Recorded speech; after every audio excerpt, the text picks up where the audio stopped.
Hello and welcome to the Saturday edition of The Box Seat. I'm Mark Warwood.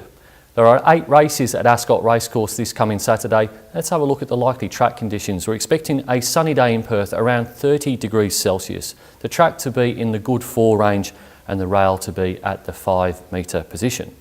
Race number 1 will jump at 1:18. It's the TABtouch plate over 1100 metres. The replay horse, it's number 2, Acetro, finishing third at Ascot on the 17th of February. Into the straight, Carolina Reaper again comes at Ship Creek. Kazlavska looking to get around the heels from Blankenburg. Sayetta, Acetro got balked for a run. Here comes Cockatiel down the outside. It's Sayetta ranging up, joins Carolina Reaper. Down the outside, Cockatiel, Acetro getting clear, but it's Sayetta too good. Sayetta won from Cockatiel. I think the phrase you're looking for there is a tragedy beaten. I think Acetro would probably be better suited over 1400, maybe even 1600 metres. She looks like a champion filly if you've ever seen one. Here back to 1100 is somewhat of a query, but it will take a very smart debutante to beat her here, and she does get the assistance of William Pike. She goes on top here. Number 5, Emerald Rose, lost 3 lengths at the start last time out, has good head-to-heads with number 1, Party Night, who comes into this having won its last race. Worthy of respect here, but I think the top one is very, very smart.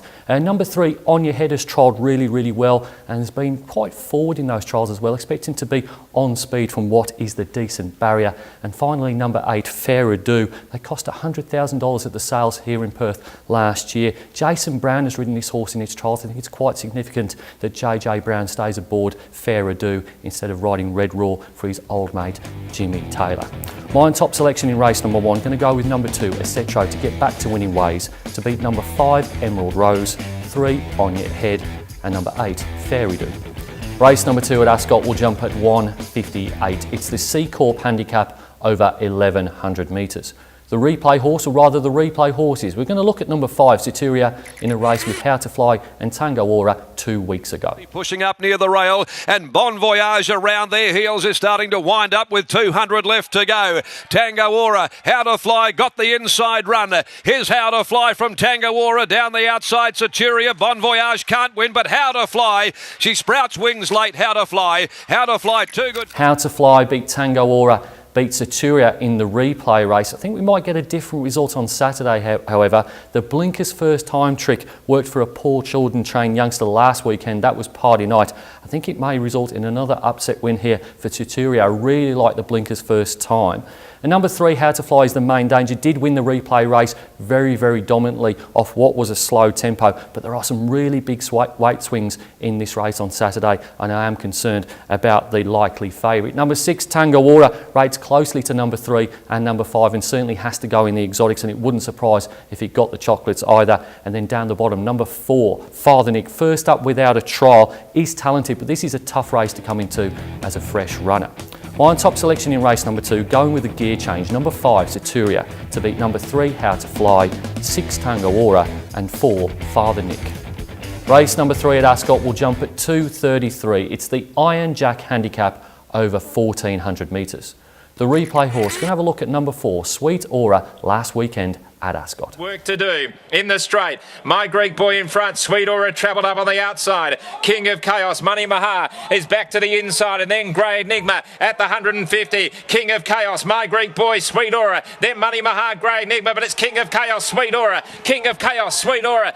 King of Chaos has won, fighting back My Greek Boy. I think the tempo's been against Sweet Aura in a number of her recent races. I like the fact that she's on the quick backup here, 7 days, and also like the inclusion of Corporate Larrikin in the field. I think he'll roll along at a genuine tempo and allow Sweet Aura to blouse them late. She goes on top. Number 3, Ragazzo d'Oro, was flat last time out, but they did find an infection, so you can put a pen through that run.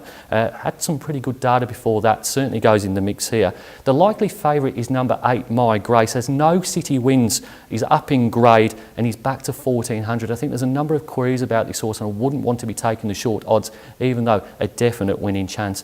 And number 5, Cougar Knight, could certainly make a case on the data, but the bar plates go on, and I simply cannot have her on top. My top selection in race number 3 is number 4, Sweet Aura, to beat number 3, Ragazzo d'Oro, 8, My Grace, and 5, Cougar Knights.